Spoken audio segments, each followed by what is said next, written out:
है ये आते दिनों में ये पिच और ज़्यादा चेंज होगी और ज़्यादा डिफ़िकल्ट होगी और इसमें यकीन माने थोड़े से भी रन करना मुश्किल हो जाएंगे। अब मैं क्यों कह रहा हूँ कि इंडिया मैच कभी नहीं जीत पाएगा, उसकी सबसे बड़ी वजह ये है कि टॉस जीत कर इंग्लैंड का पहले बैटिंग कर लेना, 387 मार लेना, 145 पर इंडिया की 3 विकेटें ले लेना, ये बहुत बड़ी बात है। 242 की लीड अभी पड़ी हुई है और अभी मुझे नहीं लगता कि इंडिया कुछ खासा अच्छा खेल रहा है। आपको मैंने हमेशा कहा कि इनको जीतने के लिए युजवेंद्र जायसवाल की बहुत ज़्यादा ज़रूरत होती है।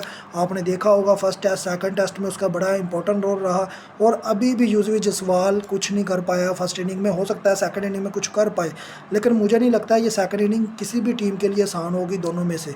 इसमें बात मैं एक करना चाहूँगा, इंग्लैंड ने एक गलती की है कि ब्राइडन कर्स को निकाल कर या क्रिस वोक को निकाल कर उन्हें खिलाना चाहिए था अंकी सन को।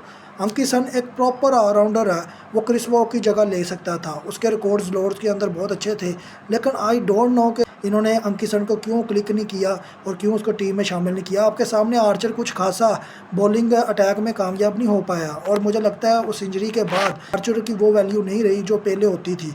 अब जो सबसे बड़ी बात है कि क्या ये इंडिया के जो मिडल ऑर्डर है ये और लोअर मिडल ऑर्डर है ये कुछ कर पाएगा, नहीं कर पाएगा, क्योंकि इनका जो वाशिंगटन सुंदर है, जडेजा ने पिछली इनिंग में रन्स कर लिए, क्योंकि गिल ऊपर से हैवी बारी खेल कर आ रहा था, उसने पहले डबल सेंचुरी की फिर सिंगल सेंचुरी की।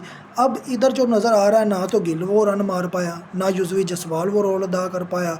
अब आप क्या समझ रहे हैं कि केएल राहुल कितनी सेंचुरी मार लेगा, 100 कर लेगा, 150 कर लेगा, लेकिन उससे फिर भी मैच चेंज नहीं होगा जब तक ये लीड है 242 की इंडिया चेज़ नहीं करता। अगर ये चेज़ करने में वो नाकाम हुए तो ये बात 101% है, ये टेस्ट बड़े आराम से इंग्लैंड जीत जाएगा।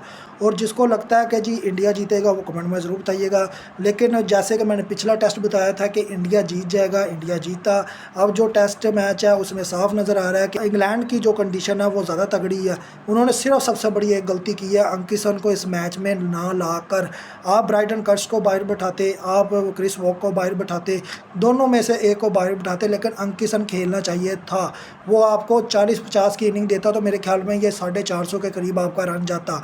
लेकिन इंग्लैंड के लिए जो सबसे बड़ा मसला ये आ रहा है कि जैक क्रॉली, मुझे उस बंदे की समझ नहीं आ रही वो टीम में कर क्या रहा है। और इसके अलावा बेन डकिट, वो भाईजान कुछ नहीं कर पा रहे, फिर ऊपर से हैरी ब्रॉक ये कुछ नहीं कर पा रहे। ये यही वजह है कि इंग्लैंड बहुत ज़्यादा स्ट्रगल कर रहा है इंडिया के ख़िलाफ़, लेकिन आई होप कि ये मैच इंग्लैंड बड़े आराम से इंडिया के ख़िलाफ़ जीत जाएगा।